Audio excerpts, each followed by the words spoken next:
Delaware's transit service, moving forward. Live proudly, boldly, and with peace of mind by advocating for your health with an early cancer screening. The LGBTQIA+ community is at higher risk of cancer, but screenings can detect cancer early when it's most treatable, giving you the power to live exactly as you are. Talk to your healthcare provider today. If you don't have insurance, talk to a nurse navigator to see if you qualify for free screenings.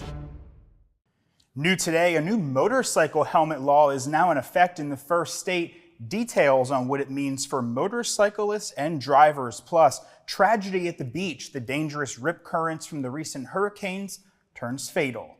And it's the first week of school for many, and a new school in our area opened its doors. We'll take you there next. Those stories and much more straight ahead tonight on DETV News.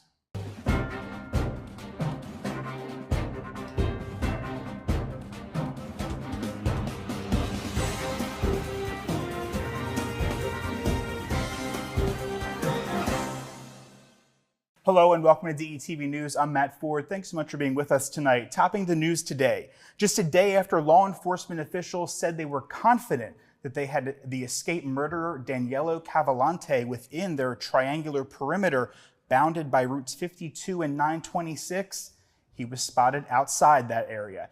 We're expanding the perimeter, but we're also eliminating the northern end of that perimeter. So the community that was surrounded by that won't be surrounded by it now. So if you went to the southern end of what we had established previously as a perimeter and go south from there, down and across Baltimore Pike, that would be the current area. In a news conference this morning, Pennsylvania State Police say a trail camera within Longwood Gardens took a photo of Cavalcante late Monday night. Police have expanded their perimeter to include that area around Longwood Gardens. Both Kennett Consolidated and Unionville Chadds Ford school districts canceled classes today. Police said Cavalcante had what appeared to be both a backpack and a duffel bag. Law enforcement officials disclosed they had been broadcasting a message from his mother via a helicopter and patrol vehicles to her son to surrender peacefully. The message is in Portuguese, his native language. Authorities asked residents to be diligent and report anything suspicious. A tip line has been set up to receive information. That number is on your screen. There is a $10,000 reward for information leading to his arrest. And the Sussex County Rehoboth Beach Police have found the body of a Maryland man who went missing Sunday in the ocean off Rehoboth Avenue. 31-year-old Richard Boateng was last seen alive in the search off Rehoboth Avenue about 5:45 on Sunday. His body was discovered early Monday morning near Ocean Drive and Fairview Roads in North Shores. Boateng was pronounced dead at the scene. And a Wilmington man was killed Saturday night when his bike was hit by a car. State police say 56-year-old Michael Johnson rode his bike directly into the path of a car at the intersection of Wilton Boulevard and Route 40 around 9 p.m. Johnson was taken to the hospital where he was pronounced dead. The driver of the car was not hurt. And state police have identified Tremaine Jackson here of Wilmington as the man killed in an officer-involved shooting in a Lowe's store in Newcastle last week. Officers were trying to apprehend Jackson, who was said to be a known fugitive shoplifter with multiple arrest warrants in Delaware and Pennsylvania. Police say Jackson had evaded arrest in the past and was involved in high-speed crashes and chases. During the incident, Jackson fled from police, hit an unmarked police vehicle, and resisted arrest. A trooper became trapped between Jackson's car and a guardrail, prompting two troopers to open fire, fatally injuring Jackson. Paramedics were unable to save him, and two troopers sustained injuries, but were later released from the hospital. The involved troopers are on administrative leave. And a Maryland man is charged with gunning down a Delaware man in an apparent road rage incident. 27-year-old Joe Reynoso pulled the trigger after his pickup truck just narrowly missed, hitting 53-year-old Michael Coffey's SUV on Halltown Road down in Hartley. This happened Saturday night.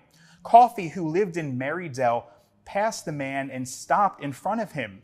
and the two men apparently came to blows. They were separated by witnesses, but police say Reynoso shot Coffey as Coffey went back to his truck. Troopers learned that he is prohibited from having a gun, and the gun he used was reportedly stolen from Orange County, Florida.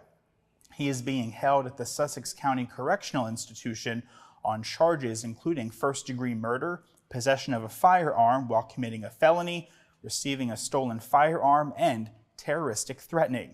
The victim was transported to an area hospital where he was pronounced dead. Well, I think we can all agree it's been a relatively mild summer in our region, but it's certainly ending on a hot, record-breaking note. Meteorologists say we're looking at a few more days of record heat, and then it's going to be with us right through Thursday. But some relief is on the horizon, as a cold front later in the week should bring an end to this heat wave.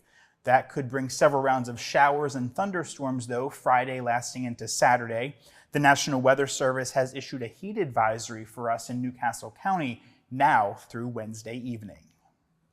And a heads up for drivers heading to and from Jersey. 2 New Jersey-bound lanes are set to close for months as the final phase of a major construction project to rehabilitate the Delaware Memorial Bridge has officially started.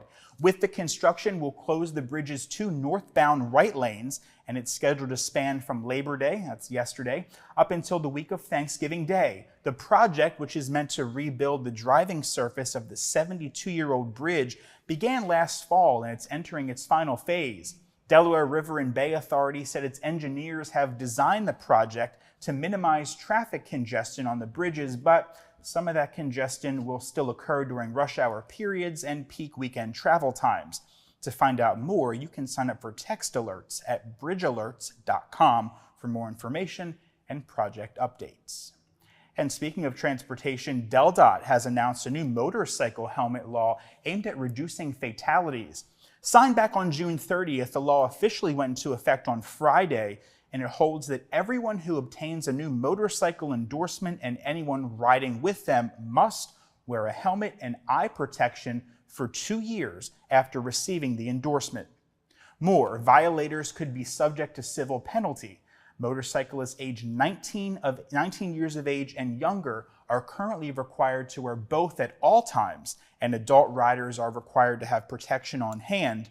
Helmets are also already required for anyone operating with a temporary motorcycle instruction permit.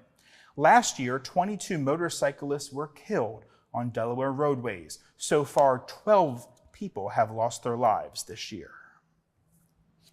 And after 2 years of construction, Appoquinimink School District's newest elementary school has opened its doors to students and parents. Crystal Run Elementary welcomed about 400 students from grades 1 through 5.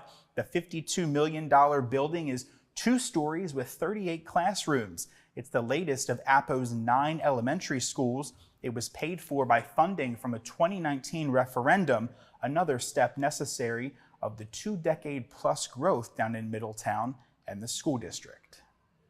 And that's going to do it for tonight's edition of DETV News. Be sure to like and follow us across your favorite social media platforms. And for a look at what's happening around the first state, head to our website. That's detvch.com. With tonight's news, I'm Matt Ford. We'll see you again tomorrow night.